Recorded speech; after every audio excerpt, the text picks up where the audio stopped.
karena melakukan mobilisasi massa. Massa disuruh demonstrasi dibayar dan itu terkonfirmasi dan kita sudah rilis. Ya, ada pembuatan konten, ada pembuatan talk show yang seolah-olah itu diramu menjadi sesuatu pembenaran, padahal tidak demikian. Sebagai tambahan dan penegasan, perlu kami sampaikan yang pertama bahwa kami juga tadi menjelaskan kepada Dewan Pers, yang pertama bahwa perbuatan yang dipersangkakan kepada yang bersangkutan itu adalah perbuatan personal yang tidak terkait dengan media. Itu tegas. Dan yang kedua, bahwa yang dipersoalkan oleh kejaksaan bukan soal pemberitaan, karena kita tidak anti kritik. Bahkan rekan-rekan media tahu bagaimana sejak saya menjadi Kapus Penkum di sini. Tetapi yang dipersoalkan adalah tindak pidana permufakatan jahatnya antar pihak-pihak ini, sehingga melakukan perintangan terhadap proses hukum yang sedang berjalan. Ada rekayasa di situ. Dan setelah mendapat penjelasan-penjelasan itu, tentu terkait dengan penegakan hukum, Dewan Pers sangat menghormati itu, dan kami juga menyampaikan kepada Dewan Pers bahwa terkait dengan proses etik dan penilaian terhadap karya jurnalistik, kami menghormati Dewan Pers akan melakukan itu. Jadi oleh karenanya, supaya teman-teman media yang hadir pada kesempatan ini bisa menjadi saluran informasi bagi berbagai pandangan yang barangkali ada perbedaan-perbedaan. Saya kira itu sangat demokratis sekali, tetapi harus bisa dilihat, dimaknai esensi dari penanganan perkara ini. Saya kira itu penegasan. Ya. Terima kasih untuk kehadiran Ibu Ketua dan para komisioner dari Dewan Pers dan juga dari teman-teman media. Barangkali ada beberapa pertanyaan? Silakan mulai dari depan dulu. Atau ada tambahan dari Pak Sabta? Cukup. Ya, silakan. Dewan Pers akan memanggil pihak JKT untuk memeriksa terkait jurnalistiknya atau bagaimana? Belum. Jadi kami akan mengumpulkan berita-berita yang selama ini digunakan ya menurut kejaksaan tadi digunakan untuk melakukan rekayasa permufakatan jahat. Nah, berita-berita itulah yang nanti akan kami nilai apakah secara substansial atau secara prosedural itu menggunakan parameter kode etik jurnalistik atau bukan.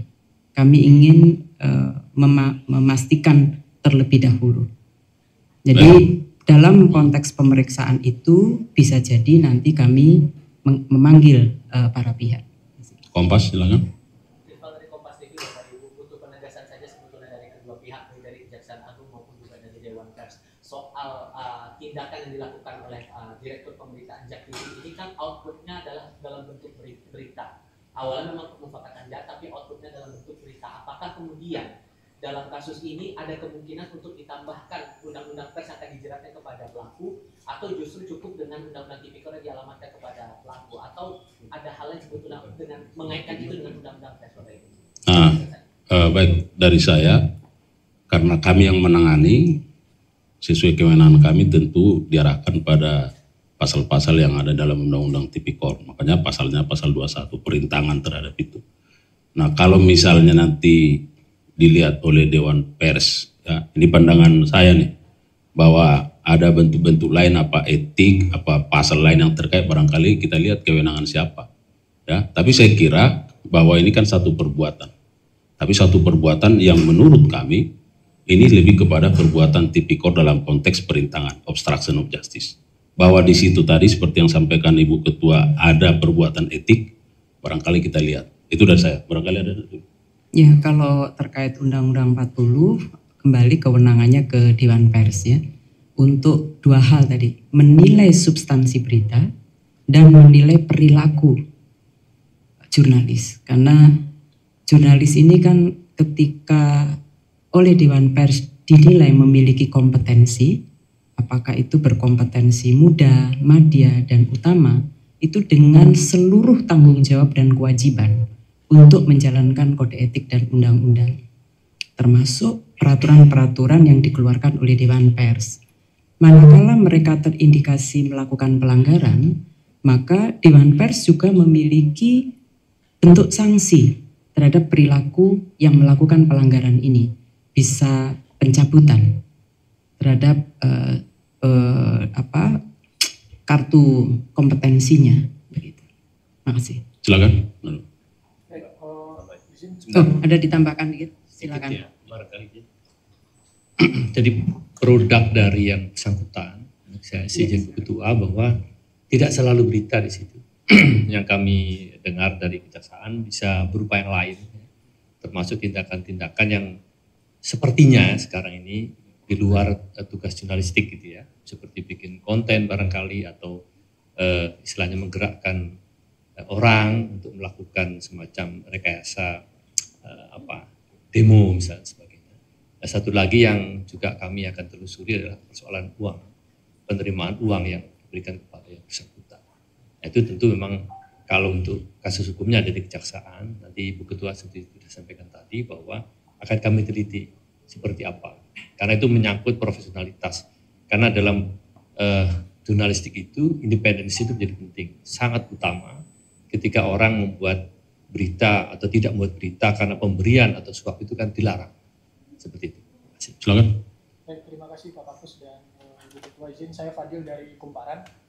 Izin menegaskan dan bertanya aja terkait dengan Tian Bahtiar yang Direktur Pemberitaan JAK TV ini, apakah dari Dewan Pers mengetahui bahwasannya yang bersangkutan apakah sudah tersertifikasi atau mungkin sudah ada catatan terkait dengan kompetensi ujian kompetensi wartawan atau UKW-nya? Posisi direktur itu mensyaratkan yang bersangkutan harus memiliki kartu utama, satu. Yang kedua, yang bersangkutan menjadi anggota dari Ikatan Jurnalis TV Indonesia. Nah, nanti akan kami cek ulang ya apakah pemenuhan prasyarat itu, karena kami juga akan mengundang IJTI ya untuk menjelaskan kepada kami keanggotaan yang bersangkutan. Terima kasih. Ini silakan terakhir. Saya tadi dari penjelasan aja Pak. Ini kan masyarakat mengalami bahwa penetapan tersangka ini lantaran membuat sentimen negatif ke Kejagung Pak. Nah, jadi ada anggapan bahwa jika jurnalis membuat berita ke Kejagung itu bisa ditangkap atau menjadi tersangka. Nah, mungkin biar clear Pak ada penjelasan dari Kejagung. Nah baik, terima kasih. Jadi itu tadi yang saya sampaikan. Kejaksaan tidak pernah anti kritik. Itu harus digarisbawahi betul. Ya, bahkan kita selalu menjadikan media menjadi tempat kita untuk bertanya dan merefleksi diri. Dalam berbagai forum dan kesempatan, saya kira rekan-rekan media bisa melihat bagaimana kita dengan tagline accessibility, ya, kemudahan-kemudahan media untuk melakukan eksplorasi sesuai dengan tugasnya jurnalistik terkait dengan kejaksaan. Satu. Yang kedua, bahwa kami juga tidak anti kritik yang disampaikan oleh masyarakat. Setiap hari kita menerima demonstrasi. Dan dari semua itu kita salurkan ke pimpinan. Dan kita analisis, kita tindak lanjuti. Karena kita begitu peka terhadap kepentingan masyarakat. Yang ketiga, bahwa harus dilihat kontekstualnya dari perkara ini. Sebagaimana yang sudah kami sampaikan tadi, ada permufakatan jahat yang disepakati oleh yang bersangkutan. 3 orang ini melakukan apa? Melakukan permufakatan jahat untuk seolah-olah institusi ini busuk. Padahal kenyataannya tidak demikian.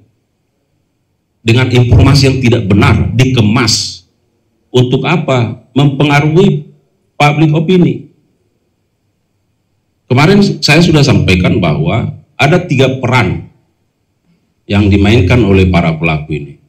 Peran sebagai tim juridis yang berhadapan langsung dengan aktivitas persidangan, proses peradilan, tetapi ada peran social engineering.